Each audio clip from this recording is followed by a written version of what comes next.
Bem-vindos ao Humanoias, o podcast onde discutimos as paranoias do fenômeno humano. Meu nome é Juliana e a velhice é a colheita das experiências que... Isso que tá lendo. Porra. Não tá nem tirando da cabeça, tô lendo. Nossa senhora, velho. Menina, ela vai logo o Velho Testamento, né? É colheita farta de tudo aquilo que plantamos ao longo da vida. Ó, é bonito. Cara, eu nem entendi. Então, eu também não entendi a metáfora, hein? Bem-vindos ao Humanoias, o podcast... Não ri. Não se ri, eu não aguento. Vai falar que a velhice é a colheita, cara? A morte colhendo todos. Para! Vamos lá.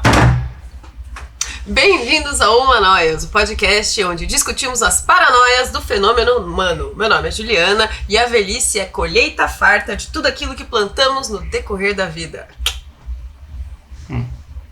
Meu nome é Fernando e negar o envelhecimento é negar a vida.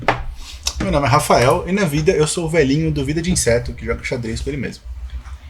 Meu nome é Gabriela e envelhecer é viver, mas saber envelhecer é sabedoria. Melhor frase. Achei muito melhor. Eu falando do Toy Story. Diferente de quem pensa, Exatamente. quem só vai. Exato. Por isso que você vai ser um velhinho jogando sozinho. O velhinho que joga xadrez sozinho, mas ele se diverte pra caralho. Agora que eu vi, lembrei qual é. Pergunta é, ele é velho ou ele é esquizofrênico? É. E se ele for um velho esquizofrênico? Ele pode ser os dois. Esquizofrênicos também Mais envelhecem. feliz, né? O importante é ser feliz. É. Enfim, a gente tá aqui com a Gabi. Gabi, você quer se apresentar um pouquinho, falar do que você faz? Pode ser. Então, eu sou a Gabriela, sou psicóloga, me formei em 2018 e agora acabei de terminar o mestrado sobre cognição social e Alzheimer.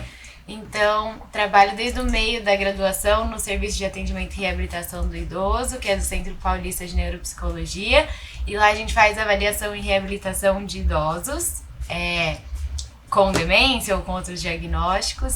Além disso, trabalho por fora como acompanhante terapêutica e como psicóloga de idosos e também de criança e adolescente e adulto. Mas tenho esse foco no envelhecimento desde o meio da graduação, então segui nessa área na parte acadêmica também. E Gabi, por que idosos? Bom, então, eu tinha interesse em trabalhar com idosos. Eles fizeram uma cara. Pode ser qualquer coisa escolhida. Exato, né? Tipo, tantas opções. Não, né? é porque realmente assim, é uma escolha bem específica pra você sim, pegar do verdade. meio da graduação. Eu São quero entender fofinhos. por quê. Posso? Idosos são fofinhos. Mas então, eu queria estudar e trabalhar com idosos antes de escolher psicologia até. Olha. Principalmente pensando na parte Alzheimer. Eu acho que também o que influenciou muito é que eu tinha uma tia-avó que tinha Alzheimer. E aí, assim, a minha infância eu acompanhei na fase inicial, moderada, avançada. Então, assim, sei que agora sei mais, né? Que pro familiar é muito difícil. Não pra mim que era criança, mas também. Só que o familiar se sente até impotente ali, né? De vendo a degeneração e não podendo fazer muita coisa. Pode fazer coisas, mas não tem cura, né? E você vai vendo a piora. Então, despertou, acho que uma curiosidade ali. Eu queria estudar isso e ver como podia trabalhar com isso. Enfim, ajudar de alguma forma. Aí eu fui buscando, eu sabia que eu queria áreas da saúde e entrei na psicologia. Daí na graduação eu até fui para outras áreas, mas sempre perguntando para os professores: você conhece alguém que trabalha com idosos? E até que uma professora, Camila, indicou o SAR e aí consegui conhecer mais. Mas era um interesse desde antes, tanto nessa parte da demência como também o envelhecimento saudável em geral. E aí fui conhecendo e gostando mais, que aí também podia não gostar, né? Mas fui conhecendo e falando: não, é isso mesmo, é essa área que eu quero estudar e trabalhar. E realmente é diferente, mas na prática é muito gostoso, por várias coisas, trabalhar com idoso. E eu acho que é importante, né? Porque a psicologia tem um foco muito na infância, principalmente, né? Sim. O investimento forte hoje em dia, em muitos lugares, é avaliação para TDAH, avaliação para autismo. E, tipo, não que essas coisas não sejam importantes, mas eventualmente todo mundo deixa de ser criança, né? Então Exato. precisa ter um acompanhamento para as outras fases do desenvolvimento, principalmente o envelhecimento. Aham. Tem o fato de que agora a população está envelhecendo mais, né? A gente está tendo esse aumento da população idosa agora, então é uma demanda nova. Porque acho que era pouco investigado. Então, não, é porque ele tá idoso, é normal, algumas alterações. Então tem muito disso. Aí, agora que começou a ter esse interesse de investigar mesmo, talvez não é normal, vamos ver o que é. Então, muitas vezes, ou falavam que é demência, ou tá caduco, sei lá, tinha umas expressões esclerosado. Esclerosado, tava tentando pensar nessa. Só que não, né, cada um tem um nome, e agora que as pessoas vêm buscando mais dar nome ao que é e achar soluções, né. Porque eu acho interessante isso, né, de como publicamos o episódio do Josué, ele fala que a nossa trajetória tem muito a ver com a gente, né, então essa frase dele ficou na minha cabeça. Obviamente, porque a nossa trajetória tem a ver com a gente mesmo. Mas o quanto... Não tem como a minha trajetória ter a ver com a Juliana. A não ser que você prejudica a trajetória delas, porque a sua trajetória se torna a trajetória dela também. Mas nossa, como ele chegou ao ponto de fazer a trajetória dele baseada em prejudicar a minha trajetória. Mas ele não pode fazer propositalmente. Sim, foda-se. Você já leu Nietzsche, A Moral do Escravo e do Mestre? É tipo isso. Porque todas as pessoas que a gente traz aqui, e eu tô reparando, talvez seja algo natural, normal. Tem uma trajetória. Tem uma trajetória. Tipo, Que coisa? Tem uma trajetória! Eles chegaram Uau! aqui. Porra! Percebeu agora que a gente não entrevistou nenhum recém-nascido. Pode ser o próximo.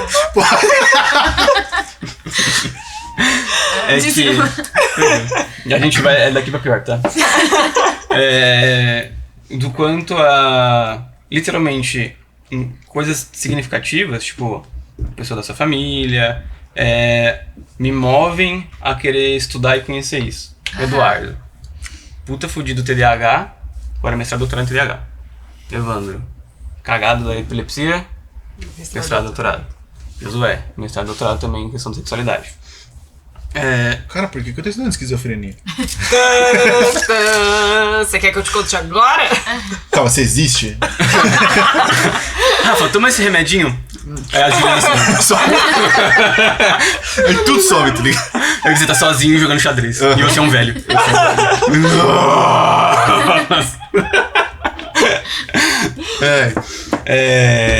Me perdi. E eu queria entender, tipo, o que você, se a gente for pensar num sentido individual, subjetivo, o que você sentiu que você encontrou como resposta ou como uma forma de elaboração?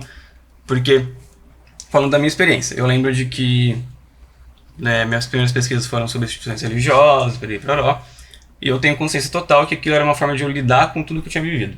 Então, estudar aquilo, racionalizar aquilo, conseguir interpretar aquela realidade era uma forma de eu também entender o que eu vivi, o porquê eu vivi e me aprofundar nisso. E funcionou. Então, eu queria entender porque como eu tô vendo isso dos convidados, eu acho que eu não cheguei a perguntar pra nenhum deles, né, sobre isso, mas tipo, você vê não só o conhecimento sobre aquilo, mas algo que é meu, subjetivo, algo que eu precisava ter estudado, ter passado por isso, me acrescentou, não só no conhecimento profissional, etc., mas nessa minha parte, dessa minha trajetória. Não sei se eu fui muito prolixo, eu demorei demais. Entendi. Acho que, não sei exatamente comigo, mas o fato de agora saber como intervir, por exemplo, o Alzheimer não tem cura, mas o que pode ser feito, tem muita coisa que pode ser feito para uma pessoa com Alzheimer se manter com qualidade de vida ou atrasar perdas. Então, o fato de saber isso e poder assim, compartilhar isso, eu acho que foi algo importante nesse processo. Como algo que você gostaria de saber lá atrás. Sim. Eu vi muito isso, até depois, né, passando com o meu conhecimento, aí falando com a minha avó, ela falava, que uma vez alguém foi atender minha tia-avó mas ela só jogava baralho. E aí nem seguiu fazendo. Aí depois eu pensei, não, aquele baralho tinha muito sentido, era pra estimular, às vezes a gente usa baralho, usa jogos, e tinha um sentido, só que às vezes na hora a família olha, só tá jogando baralho? Eu jogo baralho com ele, mas não, era uma reabilitação. Então, sim, tinha muita coisa pra fazer ali que não fiz, mas agora eu faço com outras pessoas. Legal. Eu acho que era... Eu acho legal isso que o Fernando trouxe, porque eu fico pensando sempre... Por que eu tô estudando esquizofrenia? Não! Porque ele parou ali, né? Porque... Porque Não. pensa, religião, ansiedade social, Alzheimer, esquizofrenia... Pois é. Mas... Não, porque eu acho que, querendo ou não, o que motiva um pouco a busca é a angústia, né? Tipo... Exato. Pra todo mundo, exato. Tipo, o caso do Evandro, né? Tipo, ele tem epilepsia, então a forma dele controlar isso é tendo mais conhecimento sobre, né? A Gabi, mesma coisa. Tinha essa tia-avó dela que ela viu no processo da doença e agora, putz, como é que eu controlo isso? Movimentozinhos de cabeça de ser humano, de macacos com ansiedade. Sem contar a capacidade um pouco melhor de identificar sinais, né? Então, você vê outra pessoa da família ali, isso aqui não tá normal, vamos dar uma avaliada. Acho que é importante também conseguir, pelo menos, sei lá, sugerir uma avaliação para quando a pessoa tá dando uns deslizes e não só passar. Né? Tá tudo bem, é normal esquecer, mas é até um certo ponto. Porque cai muito no senso comum, né? Tipo, eu acho que mesmo hoje em dia, com todos os estudos e conscientização e blá blá blá, mas ainda assim é muito comum ter gente, tipo, tá ficando velho, tipo, e passa batido, sabe? Não percebe que esquecer o fogão ligado é um prejuízo, tipo, é preocupante, se perder na rua é preocupante. Ficar irritado, começar a ficar muito irritado se muda o trajeto.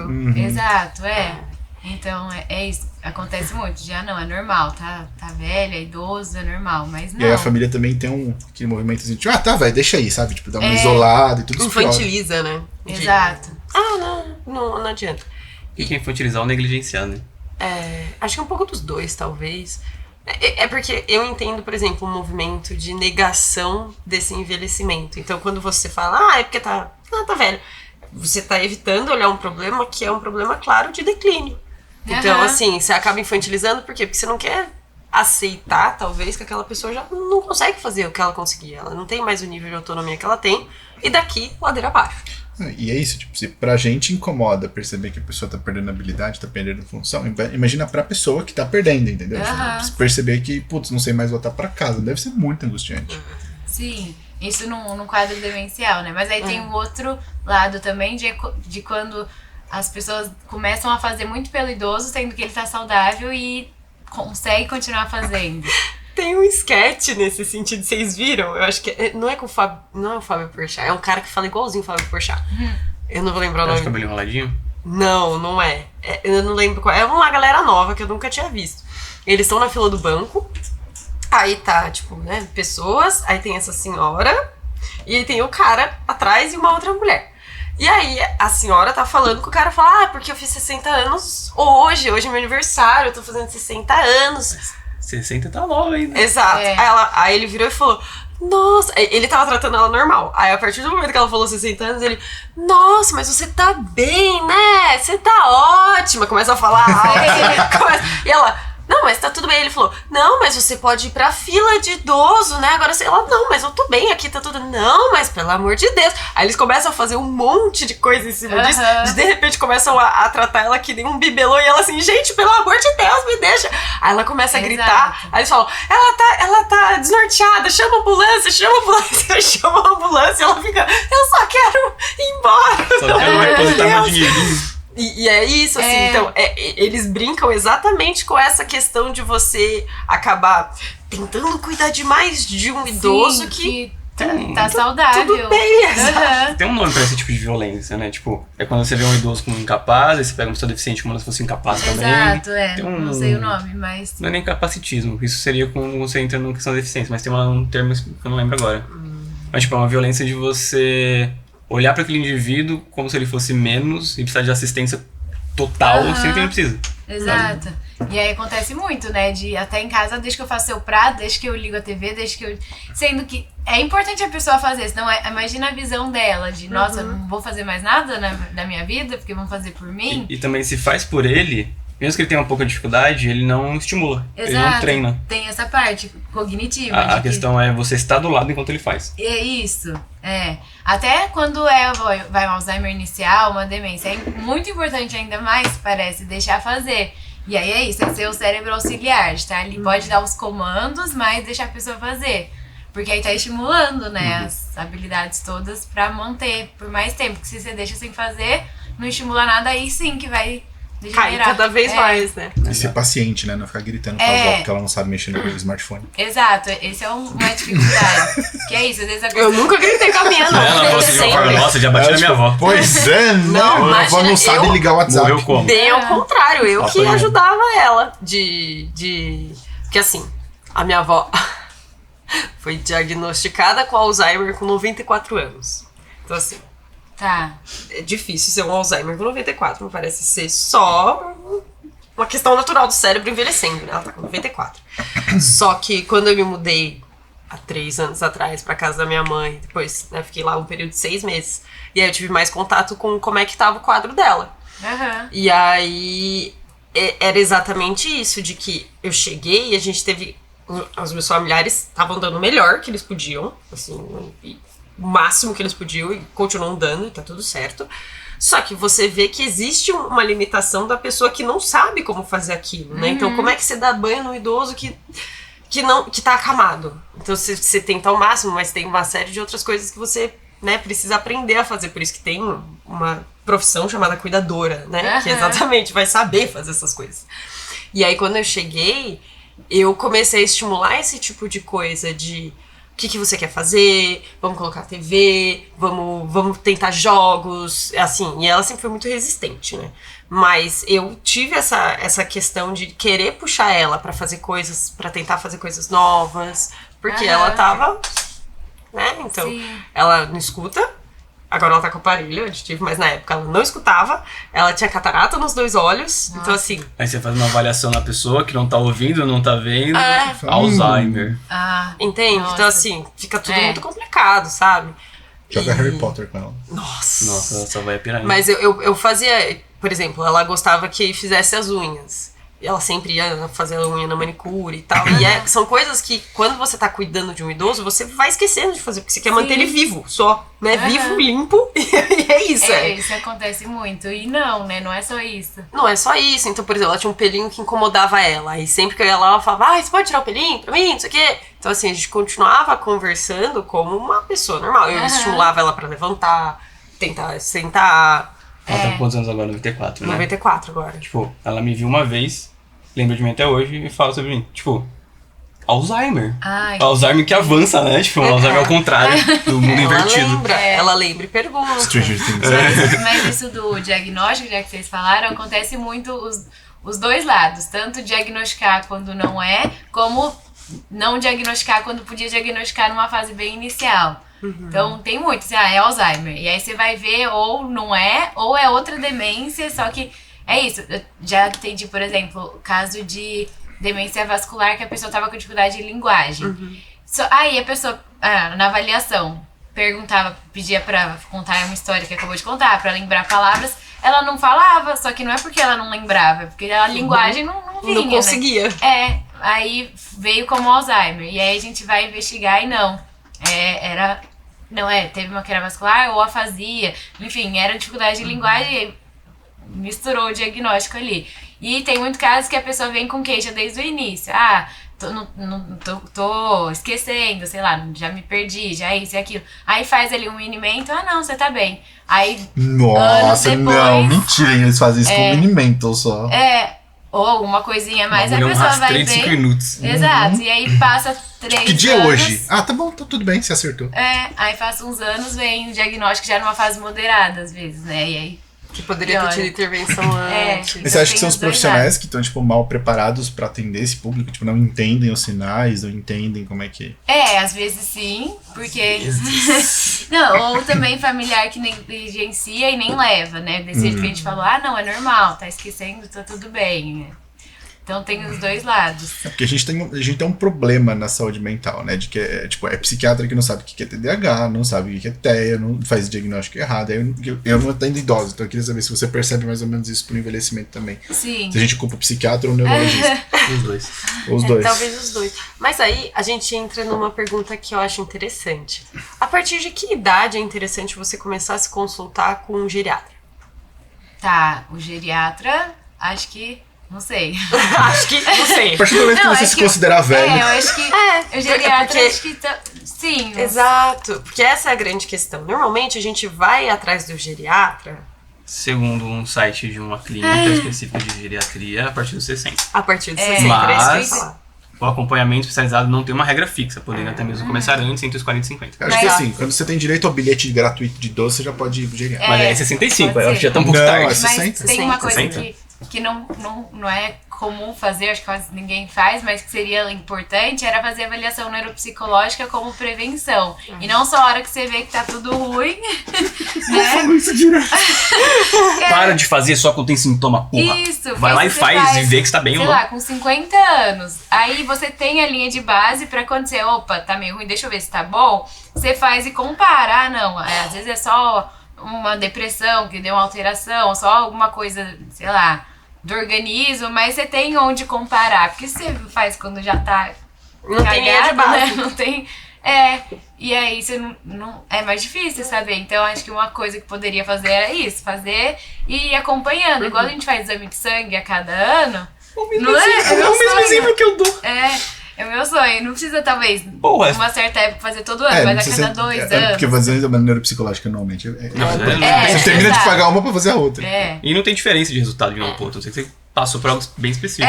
Mas é isso. Aí no caso de um Alzheimer, quando aparece um declínio ali, aí tudo bem fazer todo ano, se for possível. Mas numa fase saudável de 2, 3 anos, mas seria muito importante. Principalmente porque os testes que abrangem a população mais idosa, eles têm uma padronização bem mais ou menos, né? Então é tipo, você comparar só com dado normativo, quando o cara tá com tipo 70, 80 anos, e fala, ah, beleza, ele foi pior que a média da população. Tá, mas quanto que era a população? Ah, era 50 velhinhos aqui que participaram do estudo, então tipo, é melhor comparar com ele mesmo, né? Sempre melhor comparar com ele mesmo. Perfeito, né? Seria. Mas por que eu perguntei do geriatra? Porque é isso. É isso. Não. Ter um olhar mais Ele não dá o direcionado, tempo pra eu falar, né? Eu dou uma pausa. É o café. É que faltou energia. Acabou já? Ela acabou antes de todo mundo. Foi. A Gabi tá de parabéns. Eu sou bem do café. Não, mas por que eu perguntei do geriatra? Porque tudo bem, a gente fazer o exame, a avaliação neuropsicológica é uma ideia sensacional, exatamente, para ter essa linha de base e etc. E fazer o acompanhamento médico com o médico que é especializado com a tua faixa etária é muito importante, sim, sabe? Então, assim, e é algo que é bem menos custoso do que uma avaliação neuropsicológica a cada ano, entende? Não esquece. É só burocracia, pode falar. E a grande questão é, por que eu perguntei? Porque é a partir dos 60. A grande maioria das pessoas vai procurar um geriatra quando tá com 70, 80, que começou a aparecer coisa. Com displasia de quadril. Exatamente, tipo, já tá assim, todo ferrado e aí que vai olhar, entende? Então, assim, é um acompanhamento. Assim, quando a gente é criança, a gente passa no pediatra, a gente é adulto, a gente passa no clínico geral. Quando a gente é idoso, a gente passa... Acho que tem também um preconceito, né, tô com 60 e poucos, vou no geriatra. Geriatra é pra velho. Eu acho que isso influencia. Mas é porque também, eu acho que aí eu acho que é um negócio social, do medo de envelhecer, né? Que as pessoas têm. Porque vem todo esse preconceito de que você deixou de ser útil, você não tem mais... A sociedade enxerga o idoso dessa forma, né? Então, tanto profissionalmente, né? Tipo, você se aposenta, acabou, morreu. Você não é nem útil, é produtivo. Exato, tipo, o cara trabalhou a vida inteira pra fazer um negócio, se aposentou, agora ficou idoso. Não, você não sabe mais fazer, ninguém mais quer que você faça aquilo. Então, isso é algo um pouco novo também, né? Se a gente for ver um tempo atrás, era um pouco o contrário. Quanto mais velho, mais conhecimento. Quanto mais idoso, tinha essa questão do conhecimento, sábio, era muito né? respeitado. Mas aí vem a tecnologia e agora é tudo novo, né? E aí o novo é valorizado. E aí você não quer envelhecer porque você precisa ser novo, porque é o novo que é bom. E aí vem esse medo de envelhecer junto com isso. Tecnologia ou capitalismo? Né? Que as pessoas são completamente descartáveis. Exato, é esse conjunto. O novo é bom e tudo é descartável. E ninguém quer ser velho. Esse tema me lembra muito do Foucault, né? Tanto de corpo dócil ou de o corpo um corpo que presta é o corpo que produz, né? Então o idoso ele vai produzir menos, não é que ele é menos útil, né? Então não é questão de utilidade ou não tem sabedoria ou inteligência. Mas eu acho que você tá sendo injusto, porque o idoso produz uma coisa muito importante. Lucro da Prevent Senior. Cara, você conseguiu piorar minha piada. Tem até aquela banda do Prevent Senior. Né? Tem a banda do Prevent Senior, exatamente, patrocinado com o dinheiro da aposentadoria. Meu Deus do céu. Voltando. Então, deixa de ser útil para a sociedade que olha como um indivíduo útil, um indivíduo que produz muito. Então, tinha até aquele debate de empresas não quererem contratar uma pessoa com uma deficiência física. Eu não tenho nada cognitivo que vai atrapalhar. Ele tem uma deficiência física, talvez ele produza um pouco menos do que a mesma pessoa sem a deficiência. Então, se ele demora pra chegar no outro andar, só isso. Não quero. Por quê? Porque eu quero produção. Eu quero o máximo possível, o menor tempo possível. E o idoso tem um processo de o processo de processamento dele vai ser um pouco mais reduzido, então ele vai ser um pouco mais lentificado. Não é que ele é incapaz. Ele faz mais devagar, mas ele faz. Exato. Então, eu não gosto desse termo de falar porque não é útil. Não, é útil. Só que por não produzir tanto quanto querem, começa a ser visto como inútil. Sim, e assim, tudo bem não produzir, não é né? crítica Já a você, não, produzi tá? a minha Só vida pergunta. inteira. Quando eu fui idoso, tudo bem não produzir, mas como a sociedade fica impondo que só o que produz que é bom, aí às vezes vem e isso influencia até na saúde mental do idoso. Nossa, eu não tô produzindo, eu não sou bom, mas tudo bem não produzir, você já produziu a sua vida inteira, só fica de boa, mas... Pode ser útil de uma outra forma. Isso, fazendo mais... Fazendo bolinho. Jogando xadrez sozinho. Então, e tudo bem, só que aí é mal visto por ele mesmo, às vezes, que é o E pior. pior pela família também, né? Pela família, pela sociedade. Eu só queria fazer um adendo nisso que o Fernando colocou, porque acho que recentemente saiu uma pesquisa na Inglaterra, que eles pegaram 60 empresas e sugeriram que eles mudassem a semana de trabalho para ter 3 dias de folga e 4 dias de trabalho. E das 60 empresas, 50 falaram, não, vai ser assim forever, porque... E as outras 10 falou, vai ficar assim por enquanto e depois a gente revê. Porque, a produtividade aumentou, os funcionários ficaram super leais, não, eu não troco, pode me pagar o dobro do meu salário, eu prefiro ter um dia de folga a mais. E todo mundo ficou, né? Pô, se pagar um dobro do meu salário pra me dar um dia a mais, eu fico mesmo. Falaram que se outra empresa oferecesse o dobro pra voltar a trabalhar 5x2, eles não topariam. Mano, mas eu faria mesmo, sou autônomo, eu trabalho todo dia. Foda-se. Eu não preciso que ninguém me explore, eu me exploro. Nossa. Ele é o patrão opressor. Né? Eu sou meu próprio explorador. Mas eu vi isso mesmo. Aumenta a produção, né? Por ter mais energia ali, tá? Mas eu acho que eu trouxe isso justamente porque é essa crítica ao modelo capitalista no geral, né? De que, segrega as pessoas justamente porque, não produz mais tanto, então tem sempre essa lógica de, não, é sempre o máximo, não importa que você vá à exaustão por causa disso. E principalmente quando a gente pensa em saúde mental do idoso, isso é uma coisa que pesa muito, né? Principalmente, eu acho que quem era mais ativo durante a juventude é quem sofre mais, né? Porque agora tá aposentado, não tem mais oportunidade, às vezes a aposentadoria, muitas vezes, né? Não é o suficiente, então precisa de uma renda complementar, e aí como é que ele arranja essa renda complementar, sendo que ninguém tá disposto a se adequar para aquela pessoa, e aí a gente vê as coisas, vendinha abrindo, sabe? Todas essas alternativas aí. E como que a gente faz essa diferenciação? Por exemplo, a gente sabe que a partir dos 25 é essa ladeira abaixo, né? A montanha-russa sobe até os 25, depois só cai e cai pra sempre. Então, como que a gente... Positivo, né? Mas é a realidade, a gente aceita ou Que tristeza, já estamos caindo, né? Não, já estamos caindo, já tô minha velocidade de processamento já tá Vocês viram eu também, eu preciso do café pra isso, entendeu? Porque é pra me levar no basal. Tem um meme que era do... Puta, qual que era? Eu não lembro agora a série. Tá os 2 caras voando assim, e não era o The Boys, era aquela que é uma animação. Que é tipo The Boys, só que é animação. É o Invincible. E aí tá esses 2 caras voando e 2 naves, dois aviões de guerra atrás, assim, voando. E aí o meme era... na animação ele tá falando assim, olha o que eles precisam fazer pra ser como nós, sabe? Que só nasceu voando. E aí o meme era adolescentes. Olha do que eles precisam pra ser como nós, aí adulto cheio de café, sabe? A gente não tem a mesma motivação, o mesmo pique, né? E pra gente ter um pique semelhante, a gente precisa de substância, sabe? Pra ficar daquela forma. Não. Vai fazer uma piada, a gente vai ser processado. Por quê? Pelos cartéis? Por pessoas que têm helicóptero. É nóis, Aécio. Você dá uma... né, por favor. Pessoa pública, qual que é o problema? É uma pessoa pública que tem poder, né? É nada, oxe. Eu só de morrer, ele só curte uma farinha. Todo mundo curte no bolinho. Ou no café. Então, Ou no café. a gente sabe que o nosso potencial cognitivo, assim, né? Ele vai decaindo, mas não é porque eu tô adoecido, mas é porque é o processo do envelhecer. A vida é assim. Você vai chegar num ápice, esse ápice mantém um pouco e você vai perdendo um pouquinho aquilo.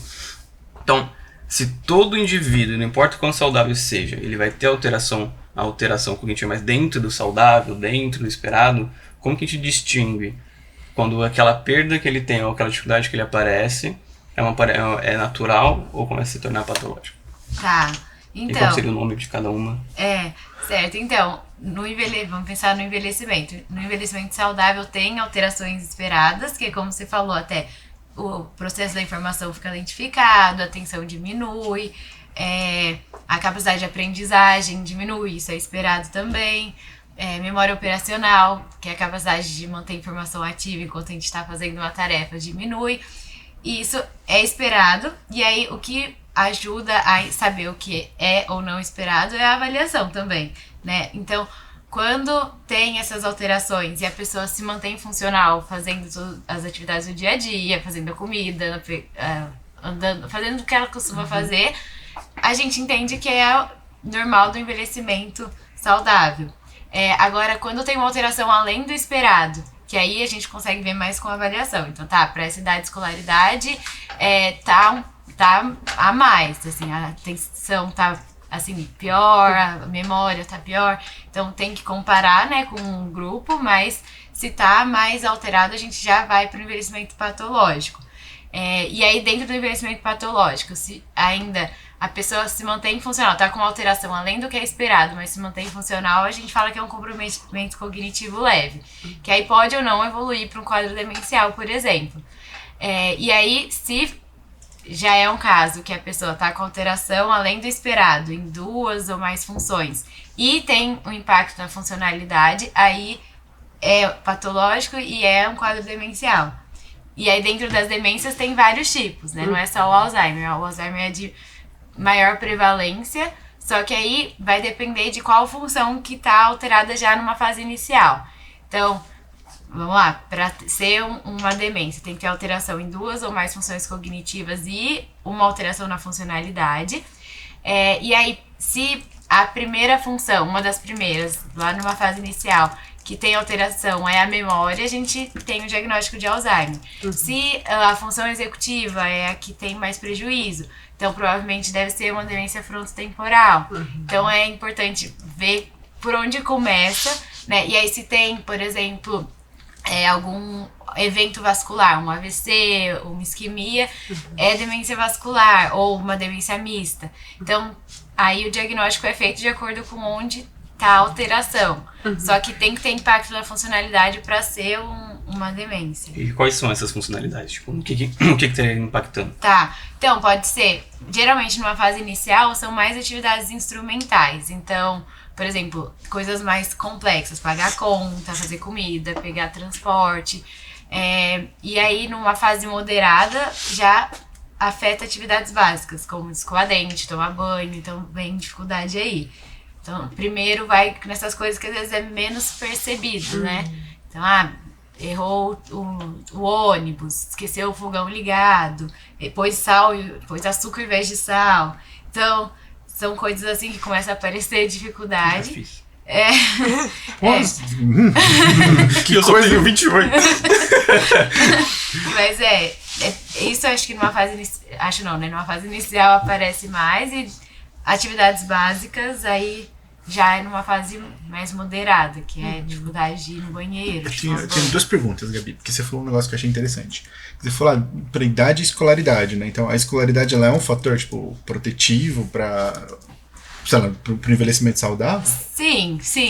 A gente vê que, assim, pensando em fatores de risco para demência, a escolaridade tem impacto, principalmente pensando em reserva cognitiva, né? Então, assim, não é que uma pessoa com escolaridade alta não vai ter uma demência, mas a probabilidade de ter com mais idade é maior. né? Porque ela tem reserva, então às vezes começa ali a ter uma dificuldade, mas ela vai ter outros caminhos. Ela vai se adaptando. Isso. E aí consegue se manter funcional e se manter por mais tempo, porque foi mais estimulado, vamos dizer assim, no decorrer da vida, e tem reservas.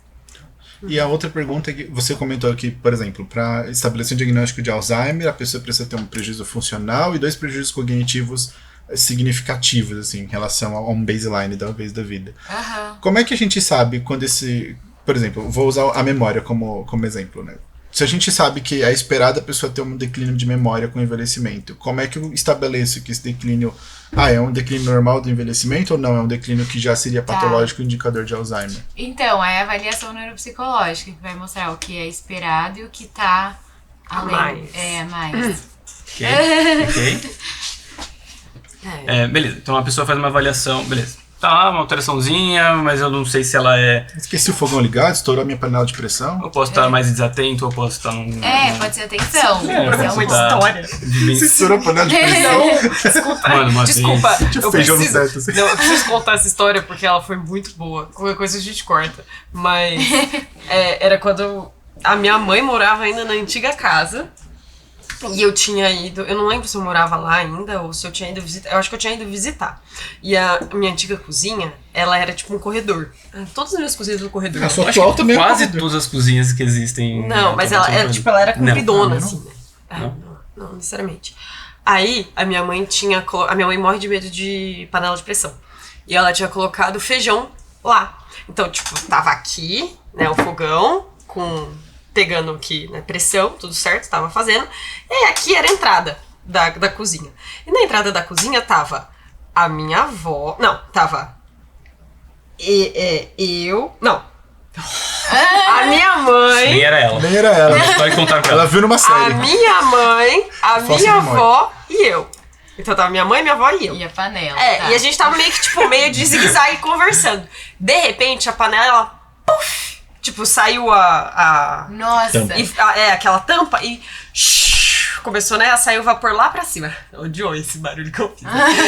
E aí começou a sair o vapor pra cima. A minha mãe, desesperada, o que fez? Pegou a minha avó, que já tinha seus 80 anos, e falou: ai, mãe! E jogou a minha avó pra frente, porque ela tem medo. E ela começou a jogar a minha avó pra frente. Ai, meu Deus, deixa eu sair daqui. Aí eu entrei no meio das duas, empurrei as duas pra trás. Eu olhei pra mim e falei: você é doida? E, tipo, jogou em direção ao fogão. Eu achei que tinha isolado ela. Não, assim, não é que ela jogou. A minha mãe foi se esconder atrás da mãe dela. Meu Deus. Sociopatia é genética. A minha tava achando igual eu, que ela isolou. Eu achei que ela tava protegendo a mãe. Não, ela fez o contrário. Ela foi se esconder. Ela jogou a panela na mãe dela. Eu entendi isso, que ela virou e falou: vai, mãe, resolve aí. Foi meio que isso, assim. Não é que ela jogou a minha avó, mas ela foi tentar se esconder atrás da minha avó. Ou seja, a minha avó acabou indo para frente. E eu olhei aquilo e falei: não, sai daqui. Aí eu empurrei as duas pra trás e fui lá arrumar a panela. Como que faz nesse momento? Desliga o fogo. E sai correndo. Isso seria um mínimo, beleza. E aí? Desliga o fogão e afasta. Espera abaixar. E eu pensei, desligaria o fogo e saía de lá. Isso. Não tem o que fazer. É o certo. Porque aí você vai deixar... Porque aquilo é uma válvula exatamente de segurança. Então alguma coisa ali deu errado. Mas voa a válvula, não a tampa toda. Voa a válvula só. Tá, menos mal. Foi só a válvula. É que faz um barulhão, né? Não teria morrido, mas teria voado feijão pra cozinha inteira. Eu já explodi. O fogão, ele desce. Não fui eu que já explodi, mas eu já vi. O fogão desce? O fogão, ele... Porque é uma explosão, né? Então a panela de pressão... Cara, é uma bomba aquilo. É uma bomba. E aí, se ela, por acaso, estoura, a válvula não funciona e ela estoura, ela vai fazer uma força assim. E normalmente o fogão fica assim. E a panela, a tampa, obrigatoriamente vai pra cima. Pô, aí eu não sei se Eu obrigatoriamente... fico com menos medo caso algo aconteça. Cara, eu acho que a gente precisa fazer essa experiência. Uma panela de pressão elétrica. Existe. É maravilhoso. Droga. Já era. Essa sua ideia... Não, é maravilhoso. Você coloca as coisas na panela, você aperta um botão, você esquece ela lá, porque ela desliga sozinha. Sempre a gente tem medo, né? Resolve os problemas. Resolve. Vou ter que achar outra ideia. Não, essa não é essa que você vai usar pra ficar rica. Eu tenho outra, mas eu não vou contar porque tá sendo gravado, alguém vai me... Olha, muito esperto, muito esperto. Mas aí eu sei que o certo é isso. Então estourou o pino de segurança, você desliga o fogo e sai.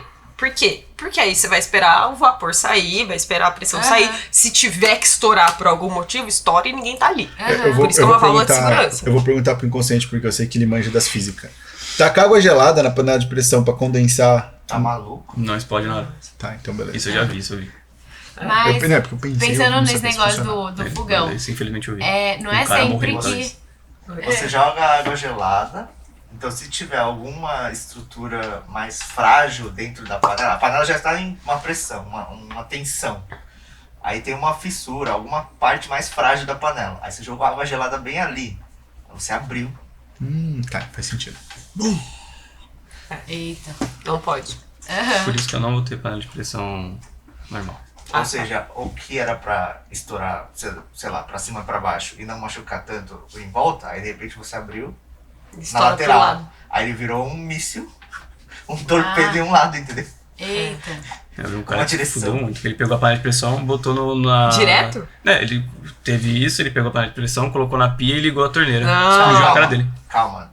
Depende também. Então, se for antes de chegar no limite, você pode jogar na pia, que você vai acelerar a despressurização. Agora, se não, se já passou do limite crítico, do ponto crítico, você Espera. bota lá, ele vai... né? Imagina, a parte de fora vai tentar dilatar, encolhendo. Enquanto a parte de dentro vai tentar expandir, dilatando. Vai estourar. Eu ponho um garfinho pra tirar a pressão Isso. e aí depois eu ponho na água. Isso. Então tá fazendo ok. Tira a pressão primeiro, É. é mais importante. Nossa, eu fico pensando que a cozinha é um faço ambiente exatamente muito isso. propício pra morrer, né? Mano, facas, explosões, fogo Não, e explosão. É que nem tacar água no óleo, tá ligado? Que você põe uma Nossa. bola de fogo. É uma Graças a Deus eu nunca loucura. fiz isso. Então, é maravilhoso. Às vezes acontece, Você tá né? cozinhando lá, a panela pega fogo, eu vou tacar um copo d'água. É.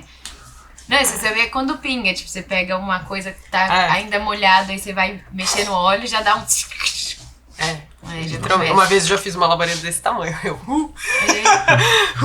A sobrancelha queima A seguradora da Juliana deve adorar essas coisas, né? Não, mas mas foi muito engraçado, porque foi isso. A minha mãe ficou tão desesperada que se escondeu atrás da minha avó e, consequentemente, minha avó foi pra mais perto da panela. E a minha avó, tipo, né, o que tá acontecendo? Sem entender nada. Aí eu empurrei as duas pra trás, tirei o fogo e falei, vai todo mundo pra sala, sai daqui. E aí a gente se afastou, aí eu olhei pra minha mãe e falei, mãe, o que aconteceu? Aí ela, eu tenho medo. Eu falei, você tem medo, você joga sua mãe na frente. Mas é interessante isso, né? Tipo, continua sendo mãe aquela que protege, né? Exato, Aquela que você se esconde, independente da idade. Exatamente. E eu que tive que tirar as duas de lá, porque... E a minha mãe, ela usa panela de pressão, mas é isso, ela não gosta, assim, ela... Nossa, E a pessoa ainda dá uma panela elétrica pra ela? Podemos. O aniversário dela tá chegando. É que dar pra minha mãe coisas de Não precisa eletrodomésticos... ser tipo, mãe, seu aniversário, olha então. assim, uma panela. Exato. Tipo, só A dá ideia é panela. Você, Só dá exato, você só dá panela. a panela. Tipo, Panela. olha, então, lembrei de você aqui, porque eu sei que você não gosta. Não associa ao aniversário. Por favor, né? Porque assim, eu ia ficar muito puto se eu ganhasse uma furadeira de aniversário.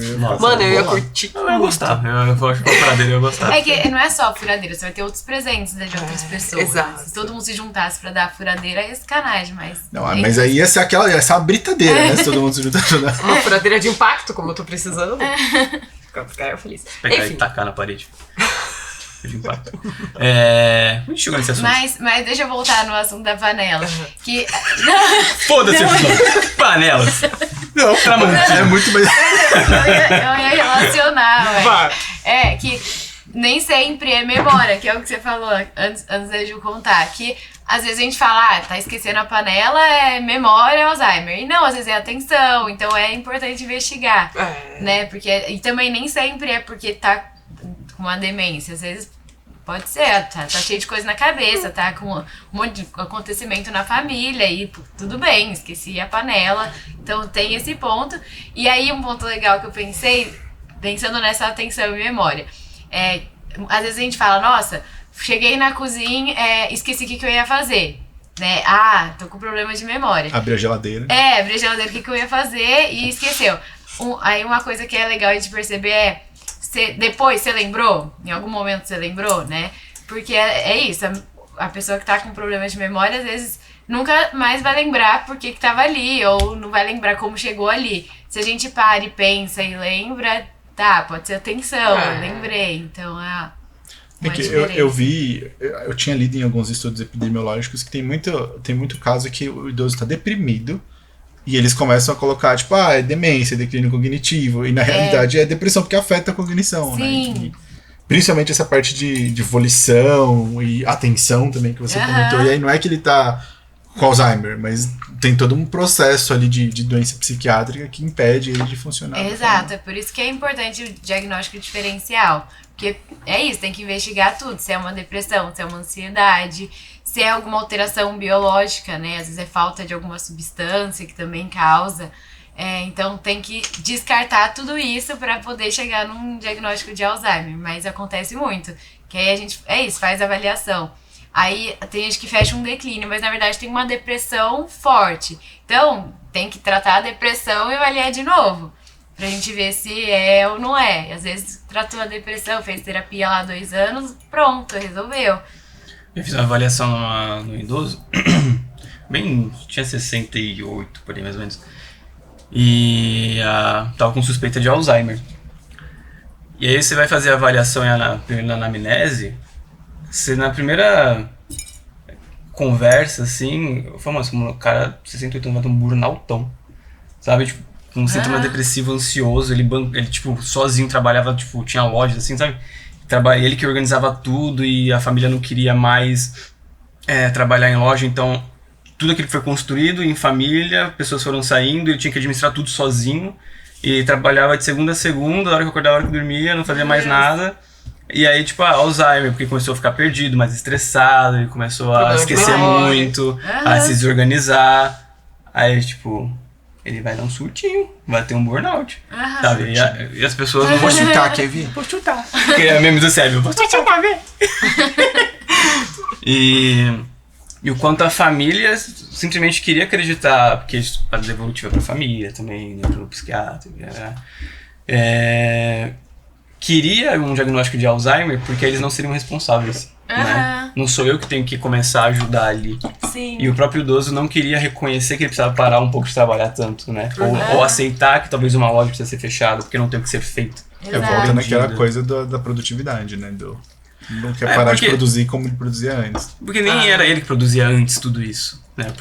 Era todos. Ele tinha outra parte dele. Mas é porque, querendo ou não, eu tô pensando que, tipo, sei lá, todas as lojas abertas geram uma certa renda, que gera um certo conforto, e talvez fechar uma impactasse. Pode ser. Mas o que eu queria perguntar pra Gabi, que eu acho interessante, que toca nesse tema que o Fernando colocou, é de que, na sua experiência, você acha que é mais fácil a família, e os idosos também, aceitarem um diagnóstico de depressão ou de Alzheimer? Tá difícil, né? Que a depressão também, assim, é muito entendida como normal, o idoso estar depressivo. E não é. É prevalente, muito prevalente, porque tem muita coisa que influencia uma depressão ali pro idoso, mas não é normal e tem que ser tratada. E é muito não tratada, porque, não, tudo bem, ele tá triste, tá sozinho, tudo bem, tá triste. É um velho ranzinza, né? A velha fofoqueira que fica na calçada falando mal da vida dos outros. Mas essa é só voyeurista. Eu acho que no caso da depressão é difícil. Claudinha tá chegando às 3 da manhã. No caso da depressão é difícil ser assim, investigado e aceito que é preciso tratar. Mas eu acho que quando é aceito é mais fácil buscar o tratamento do que um Alzheimer que assim, leva muito mais coisa, não tem cura, né? É degenerativo. Então, pensando assim, eu acho que é mais difícil aceitar o Alzheimer. Até porque é um processo, né? Não é que a pessoa tá assim, vai continuar assim e vamos tratar. A família tem que se adaptar também. Então, na depressão ele faz a terapia, tem como a família ajudar de certa forma, mas no Alzheimer a família tem que se entregar muito mais ao processo, né? Sabendo que vai ter uma piora e como se adaptar a isso, então tem que estar muito mais disponível. Então vejo que é mais difícil e aí tem gente que institucionaliza, né? Tem aí vários caminhos. Mas é mais Eu difícil perguntei nesse justamente ponto. porque a depressão ela tem um estigma em todas as faixas etárias, né? É. Então, falar que tá deprimido, pra muitas famílias e pra muitas pessoas do senso comum, elas entendem como, é fraco, não aguentou, e etc, etc.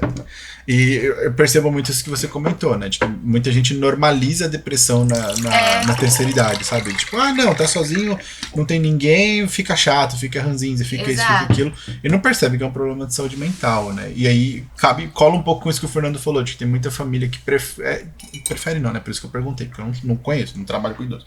Mas ter essa percepção, essas famílias, tipo, o Alzheimer pelo menos não é culpa nossa, sabe? Não gera esse rebuliço na dinâmica familiar. Mas Depende, acho que da história de vida de cada família. No caso desse, o Alzheimer parecia mais confortável. Agora em outros, não, né? Outros que vai ter que desgastar muito mais para tratar. Todos vão ter, mas que olham muito mais para isso, seria mais aceitável uma depressão. Acho que varia um pouco da história de vida do conjunto familiar, né? Tá, então aí a família percebe que tem ali um prejuízo, vamos supor que seja cognitivo mesmo, vamos entrar nas questões mais possível demências, etc. O que ela faz? Qual que é o próximo passo? Identifiquei e realmente tem um problema. Tá, então, aí é importante uma reabilitação, né? Assim, vai depender de qual demência. Se for um Parkinson, talvez é importante investir na fisioterapia. Tem toda a equipe multidisciplinar que pode ajudar. Mas os tratamentos que não vai ter cura são farmacológicos e não farmacológicos. Então, tem para cada um o tratamento farmacológico e o não farmacológico é estimular o que está preservado para manter por mais tempo, porque como é degenerativo, então o Alzheimer começa com prejuízo na memória, mas a gente sabe que numa fase avançada vai ter prejuízo de linguagem, de tudo, né?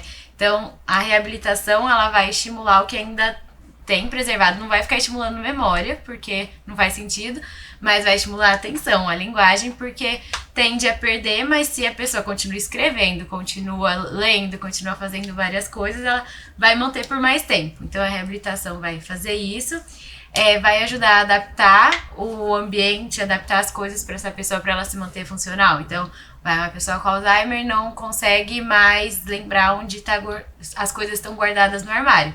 Mas se a gente pôr uma placa, calça, blusa, jaqueta, ela vai conseguir. Então eu preciso pegar um short. Cheguei no quarto, tá escrito short, pronto. Então se a gente adapta algumas coisas, põe um passo a passo de algumas tarefas, ele vai conseguir se manter funcional por mais tempo. Reorganizar a rotina, então estimular, por exemplo, uma pessoa que sempre tocou piano, e aí tá parado, mas tá numa fase bem inicial, volta pra uma aula de piano, ela consegue. Eu atendi uma senhora que ela tava numa fase moderada, ela sentava e tocava piano lindamente, porque desde o declínio ela voltou pra aula e aí continuou fazendo. Então, a reabilitação é uma das principais coisas que dá pra fazer, que vai ter esse objetivo de postergar perdas, melhorar a qualidade de vida e manter a pessoa funcional por mais tempo. Então, por mais que ela tá numa fase moderada, ela consegue fazer coisas.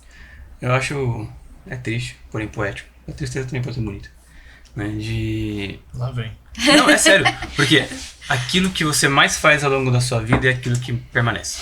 Tipo, isso pro bom ou pro mal, sabe? Então, morrer fazendo agora sarcasmo. entendi. Você vê aquele velho, caguei, vou ter que limpar minha fralda, otário. Aí o cara acabou de trocar a fralda e fala... É agora. Ele tem vontade de pegar e mijar. Ele vai só mijar, segurar o cozinho assim, mijou. Nossa. Troca a fraldinha. Aí troca a fralda e... É o velho que tu não vai querer internar. Com certeza. Rapidinho, vai estar lá sozinho, coitado. O que eu tô falando? Poético, tristeza. É poético e triste, mas... Então, tipo, o quanto... Porque no episódio que a gente não lançou, mas que a gente fala um pouco sobre o Alzheimer, sobre o envelhecimento, mas não tão... Nem você, né? Mas usando o filme Alice, né? Para sempre Alice. Que legal. Choramos horrores. Ele não. Ele não chora. Eu descobri disso. Ele só chora quando tem cachorro. morrem. Exato, quando tem cachorro. Tá. O quanto que... Lá num dos livros que eu trouxe, lá no capítulo ele que falava sobre envelhecimento, ele fala que o envelhecimento ele não é a passagem do tempo, não é só a passagem do tempo. O envelhecimento é aquilo que você faz na passagem do tempo. Então, um indivíduo que passou 60 anos não se cuidando vai ter um envelhecimento e uma consequência do envelhecimento muito...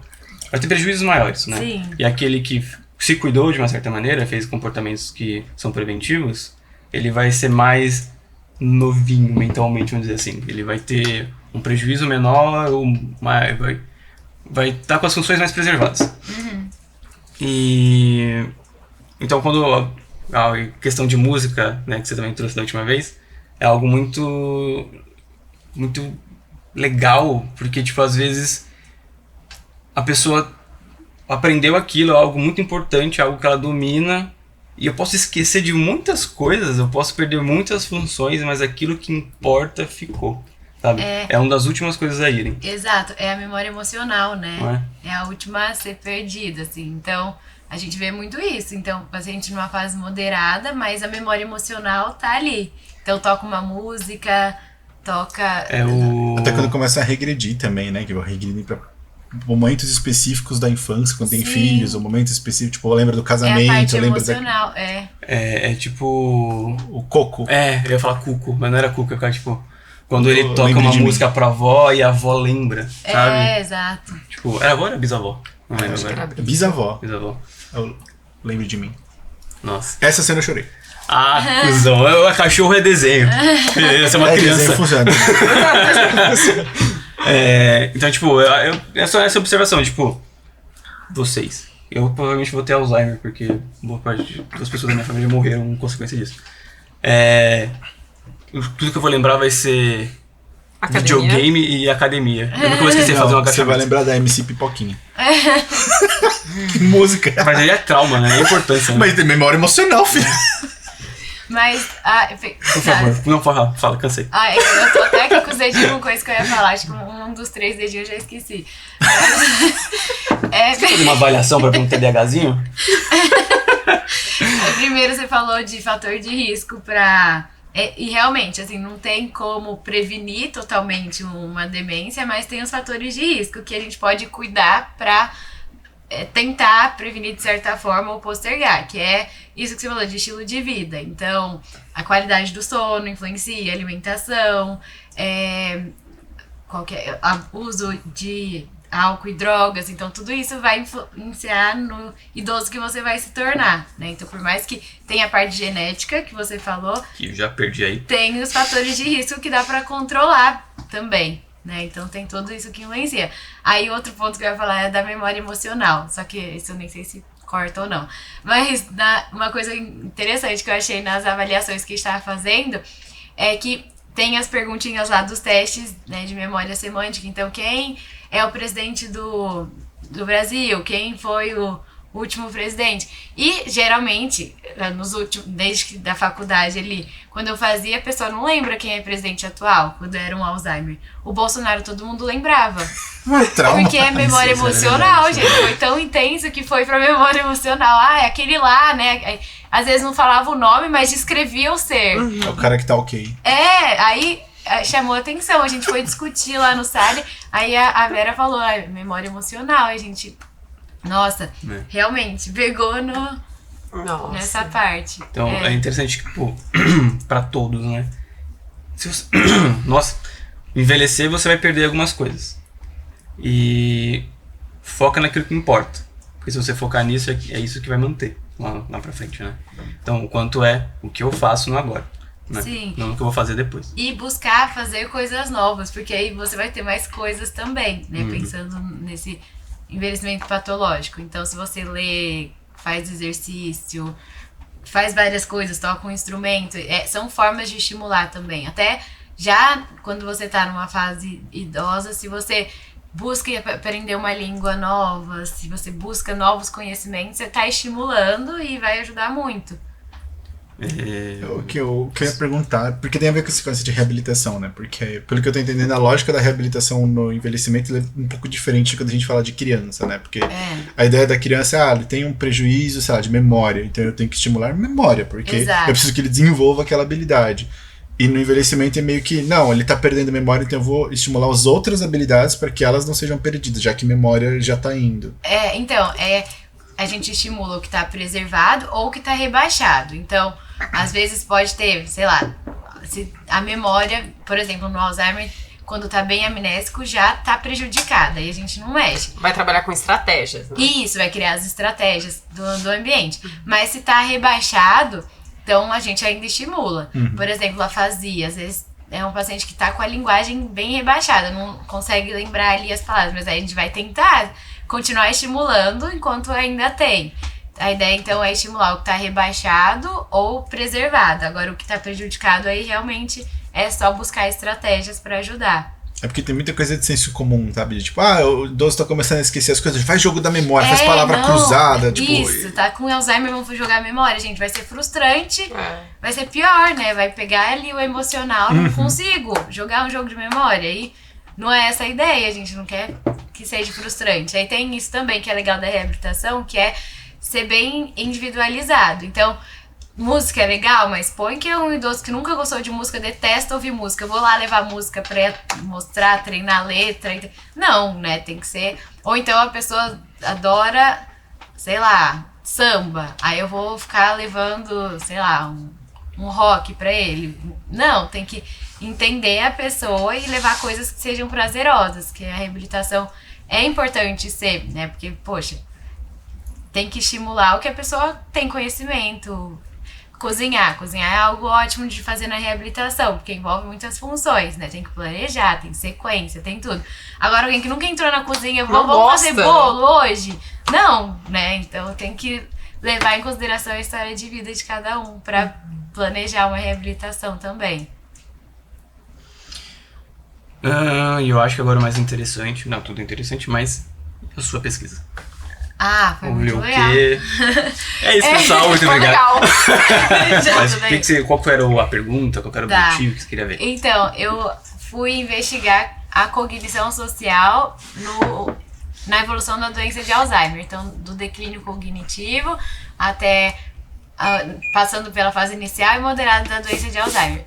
Então, a cognição social são os processos mentais que a gente faz nas relações sociais, né? Basicamente. Então, desde a nossa capacidade de interpretar o comportamento e as intenções do outro, até como a gente vai reagir a isso. E aí, a ideia da pesquisa era ver como alguns componentes de cognição social estão na doença de Alzheimer, nessa evolução do quadro.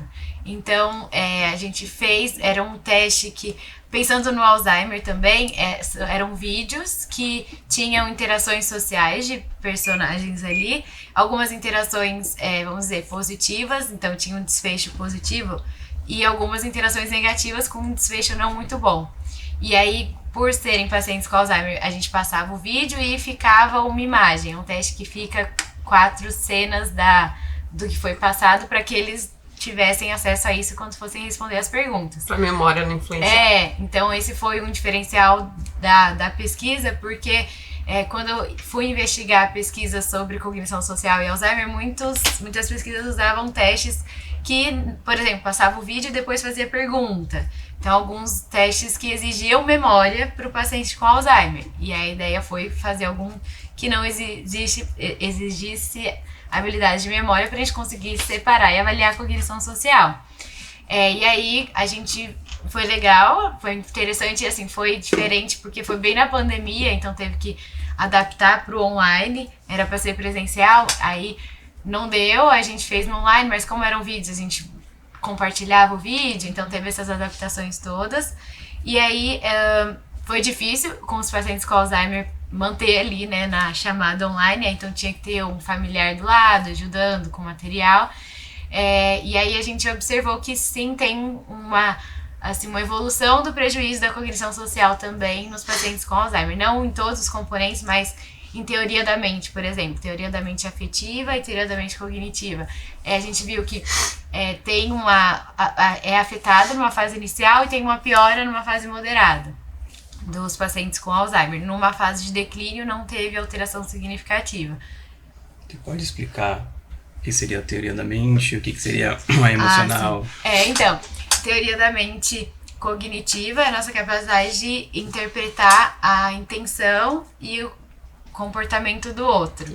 E a teoria da mente afetiva é a capacidade de interpretar a emoção Ai meu Deus, é basicamente isso. Sem a pessoa ter falado, né? Você consegue olhar e entender. A afetiva tem muito a ver com contagem emocional, né? Aquela coisa de eu sentir o que a outra pessoa sente, enquanto a cognitiva é mais reconhecimento. É isso.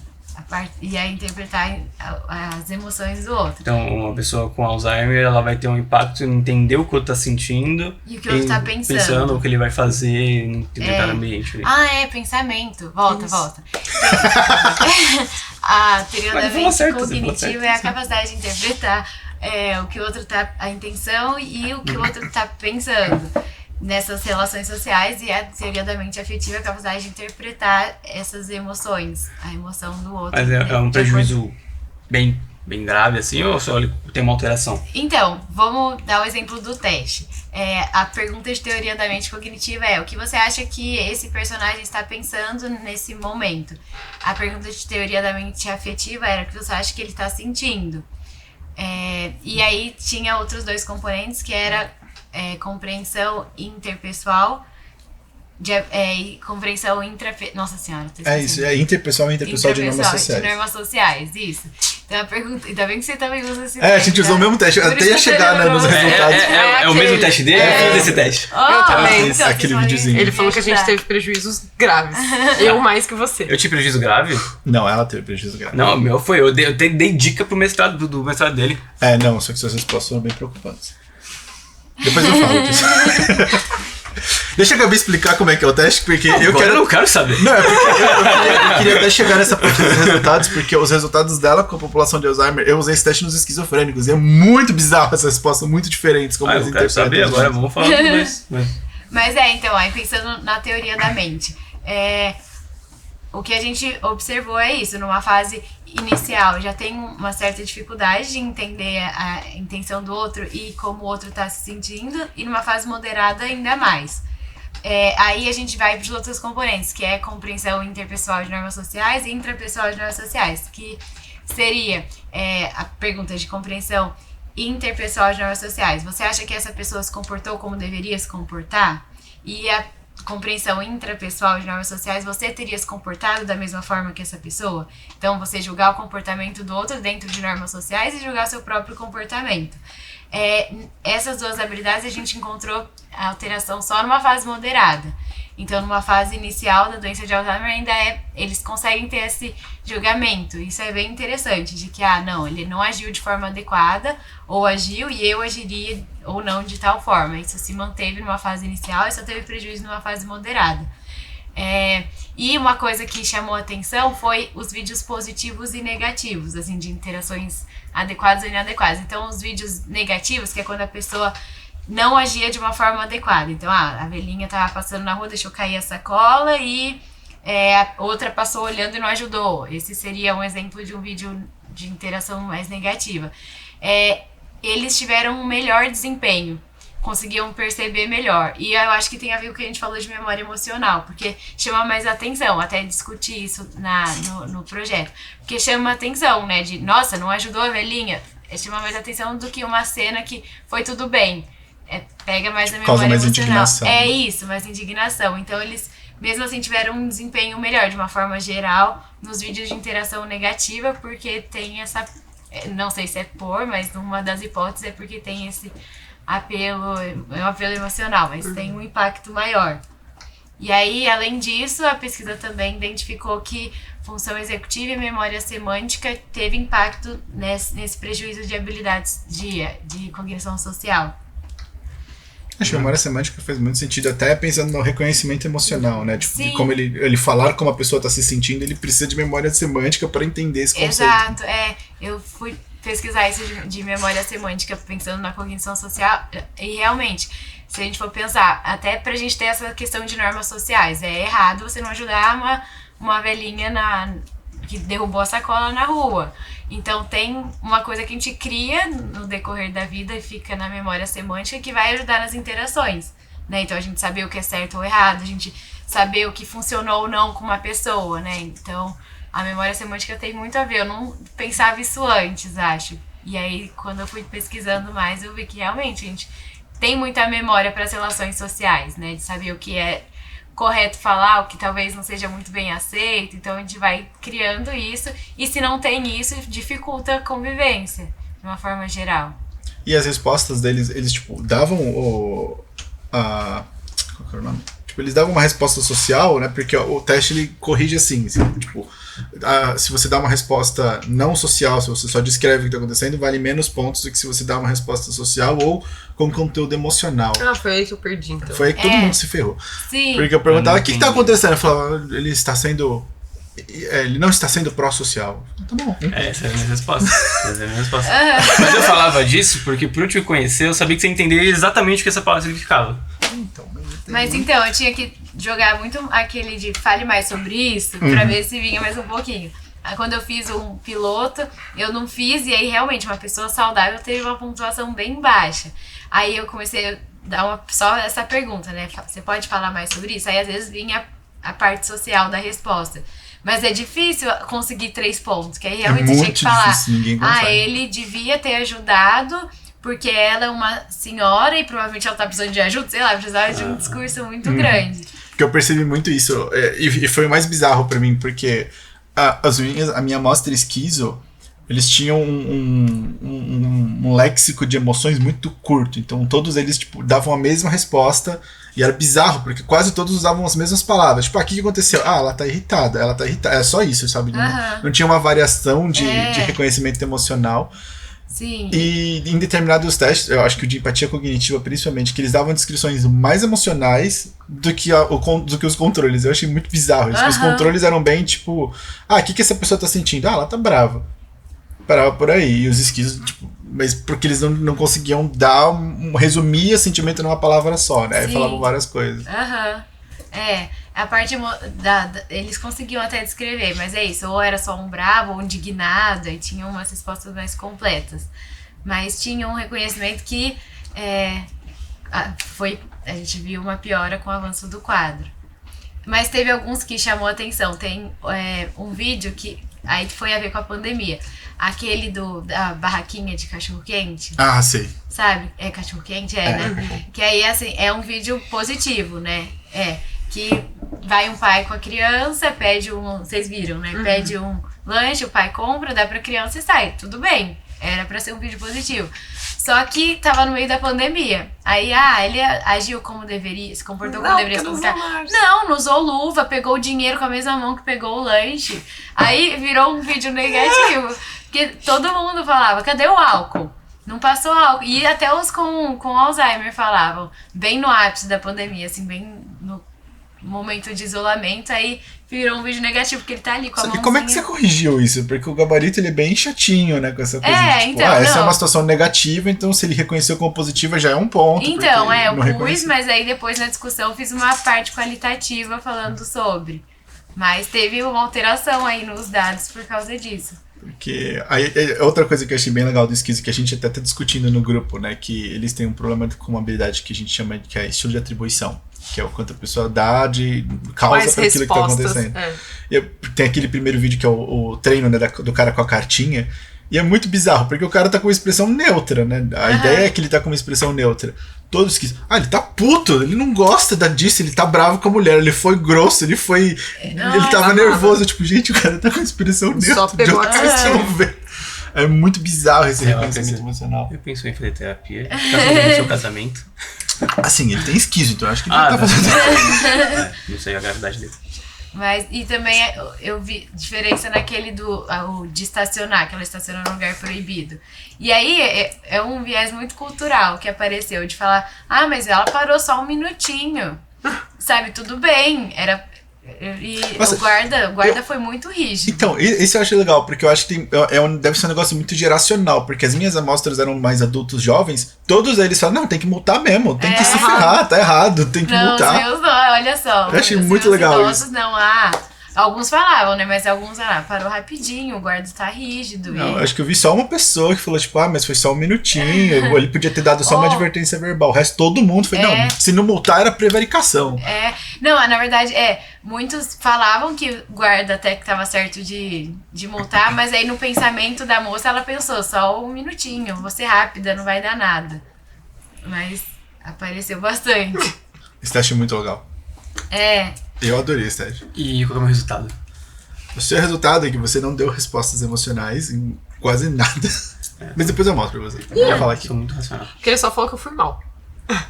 Não, você não foi mal, mas o que foi aconteceu com os dois é que vocês iam muito bem na empatia cognitiva e muito mal na empatia afetiva. Na hora de falar como as pessoas estão se sentindo, era sempre uma descrição bem, tipo, bem breve, assim, tipo, bem rasa.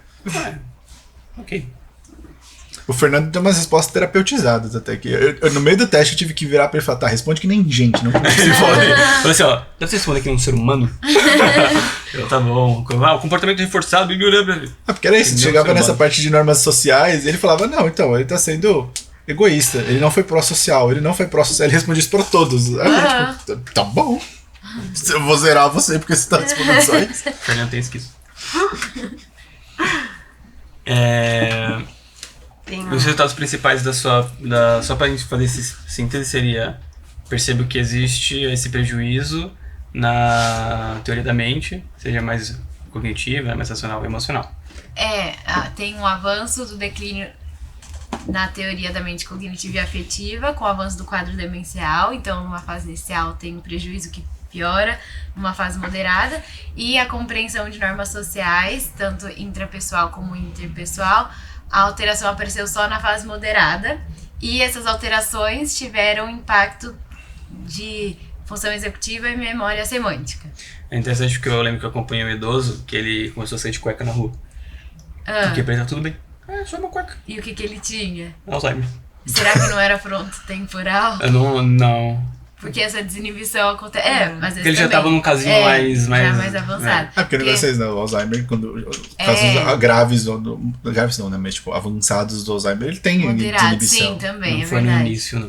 Porque quando é muito no início, no frontotemporal acontece bastante isso já. Ele já tava internado, sem tudo. Controle inibitório. Foi fazer uma avaliação só pra ver tipo, qual foi o declínio desde a última avaliação. Entendi. E aí, só que ele saía de cueca, as enfermeiras lá. É engraçado. É muito engraçado. É um cara legal. As enfermeiras lá falando: cara, você tá de cueca? Ele: tô não. Tô não. Você que tá. Você que tá. Mas isso que você falou é uma coisa legal de falar. Que eu tinha falado da reabilitação, falei o que faz, mas uma outra coisa importante da reabilitação é orientar a família no manejo, né? Porque é difícil saber como lidar. E às vezes tem umas coisas assim que o idoso fica, é isso. E aí se você vai falar para um idoso com Alzheimer que não, por exemplo, não tô em casa, quero ir para casa, e ele tá em casa. E aí você vai, não, essa é sua casa, você vai tentar racionalizar pra ele não tá, e ele vai ficar nisso, não, eu não tô, eu quero ir embora, e às vezes quer ir embora pra casa lá da infância. Então, é difícil, né, porque é difícil também pro familiar, poxa, você tá em casa, aceite, só que qual seria um manejo? Você tentar mudar o foco, porque ele vai esquecer isso. Então tá, daqui a pouco a gente vai, vamos aqui, me ajuda aqui nisso, vamos ver essa foto. Que aí ajuda a acalmar emocionalmente, e aí você tira o foco e vai fazer outra coisa. Isso é até uma coisa que a gente começou a discutir no episódio que a gente gravou, né, do Pra Sempre Alice, que acho que é legal justamente ter o seu insight nisso, porque a gente ficou nessa discussão, né, de quando você tem um paciente lá com Alzheimer moderado, ele começa a desorganizar, ele começa a não entender mais onde ele tá, ele perde essa localização. Se o indicado é você enfrentar e tentar trazer dados de realidade, ou não, você tenta desviar, se mantém aquele discurso dele para ele não ficar confuso. Como é que seria o melhor manejo? A ideia é essa, você entra ali pra acolher, tá, tudo bem, e tenta desviar o foco, porque não vai fazer sentido você tentar racionalizar, né? Então, o mais adequado é isso, você entra e fala, tá, daqui a pouco a gente vai, e aí muda o foco, que aí ela vai mudar, né? Vai pensar em outra coisa, porque você fica ali, ela vai, não, mas eu não tô em casa, e aí vai causar alteração de comportamento, que acontece muito, que aí fica brava, e aí bate, briga. E é isso. Ou então, TV, uma coisa que acontece muito, é a dificuldade de separar o que é televisão do que é real. Então, por exemplo, tô vendo que tá tendo uma enchente, às vezes o paciente, né, viu que teve uma enchente. Tá acontecendo, por exemplo, agora, né, no litoral, só que viu na TV e aí fala, nossa, temos que sair daqui porque tá dando enchente, vai cair tudo, vai cair o prédio. Então, tem essa, e às vezes confunde com uma alucinação, né? A família tá alucinando. Não, ela só não tá conseguindo separar o que aconteceu na TV com a realidade aqui dela. Então, às vezes, nossa, tá vendo gente? Não, ela viu ali um monte de gente na TV. Então, é tentar acolher. Não, tá, tem gente, vamos então pra lá. Ah, não, a gente já viu que o prédio tá seguro com a chuva. Não, a chuva não chegou aqui, e aí desvia o foco. Porque se ficar falando que é na TV pra ela, não é, né? Então, acolhe e muda o foco, que aí tira aquela tensão emocional, ao invés de tentar bater de frente. Isso me lembra até Eu dei esse exemplo. No último ano da faculdade, fiz estágio num centro de do idoso em que todos tinham Alzheimer. E aí, numa das primeiras vezes que eu fui, não lembro se exatamente foi a primeira, uma senhora lá, ela falou assim, você é o fulaninho, né, o sobrinho da moça X. Aí o dono da clínica falou, ele mesmo, sabe? Tipo, você não confronta aquilo, porque eu lembro que o Rafa falou, tipo, naquele episódio, que eu revi, né? O quanto pra aquela pessoa é aquilo. Isso. Você falar que não, tipo, como não, eu sei que é você, sabe? Sabe? Você tem aquela certeza de que é aquela pessoa. Aí você confrontar, ela vai continuar. Não, mano, como assim? Você desorganiza mais do que ela já tá, né? Exato. Mas e se você acolher, pode ser que, pronto, passou, ela vai seguir no que é em outra atividade. E é até angustiante, né? Porque a mesma angústia que eu comentei lá era de... Fiquei 1 ano indo lá e todos os dias eu tinha que me apresentar. Porque elas não lembravam de mim. E no primeiro dia a gente fez uma atividade, saímos, ficamos conversando lá com a equipe, lá com o dono da clínica. E aí depois de um tempo a gente volta, elas não lembravam de mim. Então, e foi a primeira vez que eu entrei em contato com esse esquecimento de você, mesmo eu não esquecendo do outro, constante. Sim, aí imagina como é pro familiar, né? Pra quem tem um Mas a questão apego afetivo. Que você estava falando da memória emocional, né? Que no fim já do trabalho lá nessa clínica, numas atividades, o dono da clínica era muito legal, né? Ele é muito sociável. E aí ele sempre falava assim, ele me abraçava assim e falava, Fulaninha, quem que é esse aqui? Não sei. Sabe, ela respondia tipo... E teve uma que ela falou assim, eu não lembro quem você é, mas eu gosto muito de você. Olha só. Aí eu ficava tipo, ai, venha. E eu tenho vários videozinhos com ela cantando. É gostoso, né? Mas é gostoso nesse sentido. Não vão lembrar, mas sabe... É gostoso ter o Alzheimer, né? Mas, tipo, não, é. Gostoso Mas percebe-se que algo se mantém. E aí nesse era todos com Alzheimer. Todos com Alzheimer. Que eu fui num centro-dia que era misturado. E aí é difícil, que eu ia fazer atividades, é muito difícil, né? Então tem que pensar pra cada um. É importante de organizar nos centros-dias, mesmo que tenha, então, os dois, mas separar grupos para atividades, porque fazer uma mesma atividade para um grupo que não tem pro que tem é muito difícil, assim, não é nada adequado. Nossa, dentro da própria demência, né? Tipo, você pega um grupinho de demência frontotemporal, um grupo de Alzheimer, a demanda é completamente diferente, né? Vai ter uns excitados malucos e os caras que não lembram quem são. E isso acontece muito em centros, assim, de é idoso, ou tem uma demência, aí vai tudo para um mesmo grupo de terapêutico ali que não vai fazer sentido, né? Vai estar, sei lá, um falando de uma coisa, outro de outra, e é muito difícil manejar. Então, que bom que você teve essa experiência, que é o que seria o adequado, conseguir separar para ter um trabalho efetivo ali com... Mesmo que tenha, às vezes, tá em fases diferentes, mas tem uma demanda parecida, e não cada um de um tipo, que aí você tem que, sei lá, virar do avesso e mesmo assim não vai dar certo. É que acho que o centro-dia não pode recusar, né? Então, tipo, sei lá, tem um centro-dia que eles querem que seja específico para Alzheimer, mas se eu chegar com um idoso que tem outra, sei lá, Parkinson, eles têm que acolher, porque é centro-dia, tem que ficar. Então, mas podia ter pelo menos o grupo de atividades. Então, o grupo X vai, de fato, enquanto um tá fazendo música, ou tá fazendo uma dinâmica ali, depois troca, só que pra separar, né, na hora da atividade. Acho que seria importante. Mas eu acho que é isso, eu acho que a gente abordou várias coisas aqui, né? Acho que não esquecemos de nada. Acho que não esquecemos de nada. Talvez. Talvez tenhamos esquecido. Se eu esqueci, eu não sei. Exato, tá tudo bem. Mas eu acredito que é isso. Queria te agradecer por ter vindo conversar com a gente, trocar uma ideia, né? E... Curte a gente. Aí eu fiquei descobrir, se você escuta a gente no Spotify e não no YouTube, que a gente fala, você tá tocando sininho aí, comenta, compartilha. Vai no Spotify e coloca 5 estrelas lá.